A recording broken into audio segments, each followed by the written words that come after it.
ఎన్నో విషయాల్లో నీ జీవితాన్ని నువ్వు మంచిగా ఉండాలని ఊహించుకున్నావు, ఆలోచించావు, యోచన చేశావు. కొన్ని వ్యతిరేక సంఘటనలు, నీకు అర్థం కాని అయోమయ స్థితుల్లో నువ్వు వెనకబడిపోయావేమో. అయినా దిగులు పడవద్దు.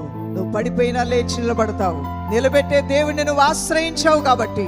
ఆలస్యమైపోయింది, పరుగు పందెంలో నేను పడిపోవటం వల్ల అనుకుంటున్నావేమో. నీ యొక్క చీల మండలికి దేవుడు బలమివ్వబోతూ ఉన్నాడు. నువ్వు వేగముగా పరిగెత్తబోతున్నావే యేసు నామములో.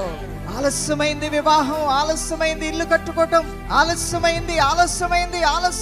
అయ్యో బిడ్డకి కూడా కనటానికి ఇంకా రెండవ సంతానం కలగలేదని సర్వసాధారణంగా కొన్ని విషయాలను గుర్చిన చిన్నవే గానీ నీ గుండెల్లో చాలా అలజడి రేపుతూ ఉంటాయి. అవి పెద్ద సమస్యలేం కాదు ఎదుటోళ్ళకి చెప్పుకుందామంటే. అయినా నీకు మాత్రం అది కంట్లో నలుసులాగా నీకు బాధగానే ఉంటూ ఉంటుంది. ఆలస్యం అనుకుంటున్నావు కదా, నీకన్నా ముందుగా వెళ్ళిపోయారు చాలా మంది అనుకుంటున్నావు కదా, నీకన్నా ముందుగా వివాహాలైపోయి పిల్లలు కలిగి స్థిరపరచబడ్డారనుకుంటున్నావు కదా, నీకన్నా ముందుగా ఉద్యోగాలు వచ్చేసి స్థిరపరచబడ్డారని సమవయస్కులు అనుకుంటున్నావు కదా. నో వరీస్, దిగులు పడొద్దు దేవుని బిడ్డ. నువ్వు దేవుని యొక్క రెక్కల చోట్న శరణుజొచ్చిన బిడ్డగా ఉన్నావు.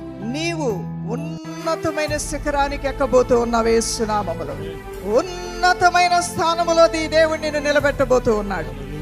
ఒక్కసారి నువ్వు వెనక్కి తిరిగి చూస్తే ఎవరికి అందనంత ఎత్తుగా నీ స్థితిని దేవుడు నూతనపరచబోతూ ఉన్నాడు. ఇంతకాలం నువ్వు అనుభవించిన మనోదుఖము, వేదన కూర్చిన మరుపు దేవుడు నీకు ఇవ్వబోతున్నాడు. ఏడవాలన్నా ఏమున్నా ఇప్పుడు ఏడవటానికి నా దేవుడు అంతా నాకు సమాధానము, నెమ్మది ఇచ్చాడనే రోజు రాబోతుంది దేవుని బిడ్డ. దేవునికి స్తోత్రం కలుగును గాక.